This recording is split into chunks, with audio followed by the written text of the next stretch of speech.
Summer camp time. Kenny Crumpton over at the Natural History Museum. Good morning. Good morning, Todd and Chris. Isn't it fun just to say summer? You know, Yes. just to be, it's finally getting back into our vocabulary. Yes, see, exactly. All right, well, we're talking about summer camps because there's so many really cool summer camps, and now with the renovations that happen here at the Natural History Museum, there's more summer camps than ever, more subject matters, more than a dozen to choose from. That's where Willow comes in. Good morning, Willow. How are you? Good morning. Nice to meet you. This is really cool. Now, this one is called, which I love, Build Your Own Museum. Yeah. So Right? Okay, what age group are we talking about first of all? So we're talking about 5th and 6th graders for our Make Your Own Museum 1. Okay. And then this year we are also debuting Make Your Own Museum Camp 2, which is for 6th through 8th. So Okay. campers can dive deeper into topics and get with a little more sophisticated skills. I love it. Make your own museum. So look over here, we see all kinds of things with these dioramas. What's happening over here? Yeah, so this is what the camp is really about. Students spend an entire week exploring their scientific curiosity and matching that with creativity to make their own model exhibit on any topic they're interested in.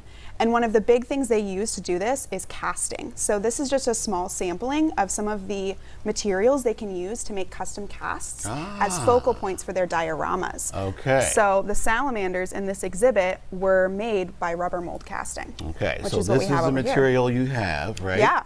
And then here's like a cast here. So kids throughout, once they figure out their subject matter. Yeah, you just pop it out real simple. Okay, There you go. there's our salamander. Yeah, so this is actually one that a camper made last summer. Okay. And so you can see the tail is a little rough down here. So they would have recasted this. They would have learned to this make skill. it, yeah, to make it perfect. Yeah. So we spend several days teaching them how to do these casts. This is a custom cast, so that's what I was talking about. These materials are available for them to make. Okay. They'll press it into clay here, and yep, you just keep working it along the Keep working sides. along the sides. Yep. Okay.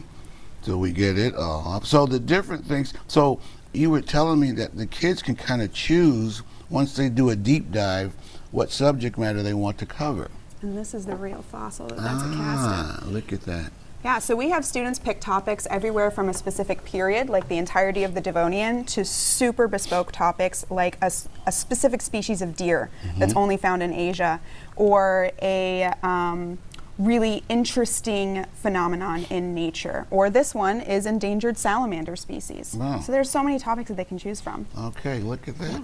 Those are our custom casts. So it's a week long, so they really start from, okay, here's the idea in your head. Now you really have to go into, here's how you're gonna build the things you need to do to explain what you're talking about when you make your own museum. Wow. Yeah. That is very, very cool. This is so neat. This is really neat. And so over here we have different, different fossils that they can kind of get an idea of, like, all right, here's how mine's going to have to look. Is that what that is? Yeah, so this is a combination of real fossils that they can custom cast, as well as replicas and different seashells. And this is a very, very small sampling. We have huge cabinets full. This entire room will be full of materials that are at their disposal to cast, to mold, to incorporate into their exhibits, you name it. Love it. So we can go to the website, Yep. right, and they can get all the information on the different camps, the different subject matters. But they should not wait to the last minute, right? Right, book it now. We only have 2 weeks of MYOM this year, one of MYOM 1 and another of MYOM 2, and it's only 20 students per camp. Okay, We'd love to have you. Make your own museum. This is very, very cool. Mine would have it would have, like, definitely, in my museum, I would definitely need a lot of vending machines. Okay, I'm going to say that right now. For a Cheeto break or a Dorito break, I'd have to have vending machines. What would you have in yours? What would be a must in Willow's museum? A cafe. Okay. Yeah, well a done. coffee. Okay, Yeah, you for kick sure. it up a notch. I want vending machines. You want a cafe, coffee, probably have a little espresso in that too. Yeah, option. I mean, it's important for your public to enjoy it. At the end of this week, our campers have a gallery walk where their parents come and see everything that they've made. And so it's a whole hour of parents and staff mingling, enjoying their coffee, enjoying their snacks from their vending machines. Love it. Okay. And seeing what their kids have worked Willow on. gets a cafe. All right. We're going to go back to you guys in the studio. So many cool things to show you guys. This is so cool. Make your own museum. All right, back to you guys. I love it.